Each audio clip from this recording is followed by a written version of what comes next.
तो हम आज देखेंगे सामान्य व विशिष्ट बालकों में अंतर। ठीक है, तो क्या होता है सामान्य बालक का बॉडी स्ट्रक्चर, ये देख लेते हैं। ठीक है, इनका बॉडी होता है सुडौल एवं स्वस्थ, मतलब अच्छे हष्ट पुष्ट दिखेंगे आपको। ठीक है, और जो विशिष्ट बालक होते हैं वो क्या होंगे, बहुत ज़्यादा पतले होंगे या बहुत ज़्यादा मोटे होंगे। मतलब इनकी बनावट जो है, आप क्योंकि ये अपने बॉडी पे ज़्यादा ध्यान नहीं देते, इस वजह से आपको ये एकदम परफेक्ट बॉडी वाले नहीं लगेंगे। लेकिन जो सामान्य बालक होते हैं वो क्या करते हैं कि अपने बॉडी पे ज़्यादा ध्यान देते हैं, और उनको बाकी चीज़ों में उतना, मतलब सब चीज़ों को थोड़ा थोड़ा मैनेज कर लेते हैं। मतलब इनको एकदम ज़्यादा ख़राब कैटेगरी का नहीं कहा जा सकता है। और विशिष्ट बालक जो होते हैं उनको सभी चीज़ों से हट के उनको सिर्फ अपने काम पे फोकस होता है। ठीक है, तो जो सामान्य बालक होते हैं इनकी बुद्धि लब्धि होती है, मतलब IQ, बुद्धि लब्धि को क्या बोलते हैं, IQ। ओके, ये होता है 90 से 110 के बीच।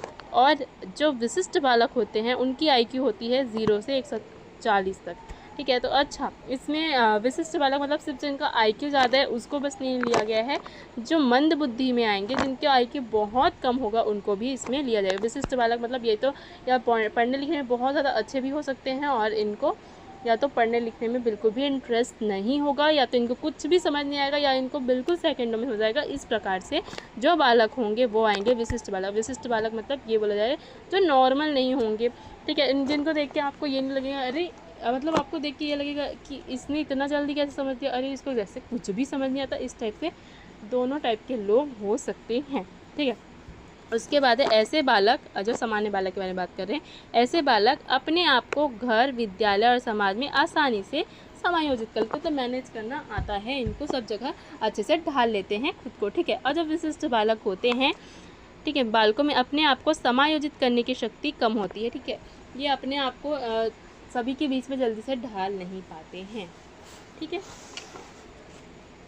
और जो सामान्य बालक होते हैं वो क्या होते हैं, मानसिक बीमारियों से दूर रहते हैं। जबकि जो विशिष्ट बालक होते हैं, चाहे वो अच्छे IQ वाले हो चाहे कम IQ वाले हो, वो क्या होते हैं, मानसिक बीमारियों से ग्रस्त होते हैं।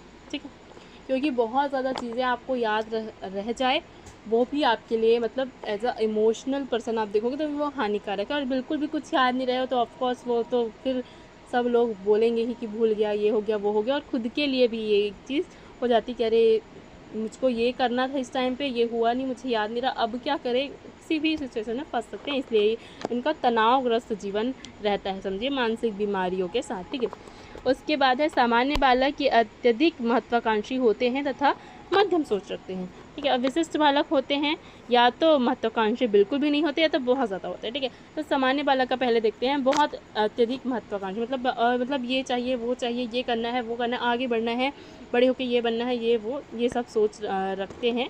ठीक है, और बहुत ज़्यादा भी, मतलब इनको ये नहीं चाहिए कि मैं ये कर लूँ, वो मतलब ये कर लूँ, वो कर लूँ, मतलब महत्वाकांक्षा होती है, पर इनकी सोच जो है बहुत ज़्यादा बड़ी नहीं होती, मतलब इनका लेवल कम होता है सोचने की क्षमता। ठीक है, और जो विशिष्ट बालक होते हैं या तो ये बहुत कम महत्वाकांक्षी होते हैं या तो बिल्कुल भी मतलब बहुत ज़्यादा होते हैं या तो बिल्कुल भी नहीं होते। ठीक है, तो जिनका IQ ज़्यादा होगा, जाहिर सी बात है, उनको मतलब चीज़ें करने में जल्दी समझ आएगी, जल्दी आगे बढ़ना चाहेंगे। लेकिन जिनको कुछ भी नहीं आता, उनको तो कुछ, मतलब जिनका IQ ही नहीं, वो क्या ही समझे, क्या ही सोचे कि आगे हमको बढ़ना है, आगे क्या करना है। ठीक है, इस तरीके से आप रिलेट करके देख सकते हैं। शैक्षिक उपलब्धि सामान्य होती है। ठीक है, सामान्य बालक में शैक्षिक उपलब्धि सामान्य होती है, मतलब क्या करेंगे, सामान्य आप इनको भी ले सकते हैं जिनके स्कूल में हो गए मार्क्स 80 आते हैं, ये भी नॉर्मल में ही आएंगे, ये IQ हाई वाले में नहीं आएंगे। ठीक है, 80 90 ये सब सामान्य में ही आएंगे। ठीक है, शैक्षिक उपलब्धि या तो बहुत कम होती है या तो फिर बहुत अधिक भी हो सकती है। वही कहा ना मैंने, या तो आपको तुरंत समझ आ जाएगा या तो बिल्कुल भी समझ नहीं आएगा, ऐसा वाला। तो या तो ये बिल्कुल जैसे बोलते हैं ना टीचर्स के गधे बच्चे हैं, वैसा वाला बिल्कुल भी समझ नहीं आएगा, या तो फिर इतना समझ आएगा कि टीचर ने जैसे मुंह से, मतलब जैसे ही उनके बात ख़त्म हुई और उनके दिमाग में ये छप गया, पत्थर की लकीर वाली। ठीक है, ओके, तो सोचने समझने की शक्ति उत्तम होती है। ठीक है, सोचने समझने की अच्छी शक्ति होती है सामान्य बालक में, और सोचने समझने की शक्ति या तो कम होती है या अधिक होती है विशिष्ट बालकों में। अब विशिष्ट बालक कहने का मतलब आप समझ लीजिए दोनों कैटेगरी के हैं, तो जिस कैटेगरी के रहेंगे उस हिसाब से उनका माइंड काम करेगा। ठीक है, और सामान्य बालक, ठीक है, क्या होते हैं, संतोषी स्वभाव मतलब जो मिला उसमें ठीक है यार, गुजारा कर लेंगे, नहीं भी मतलब है मन कुछ और भी चाहिए तो फिर ठीक है एडजस्ट कर लेंगे, ऐसा वाला संतोष है उनको, ठीक है चलेगा ऐसा। लेकिन जो विशिष्ट बालक होते हैं वो संतोषी स्वभाव के नहीं होते हैं, ठीक है।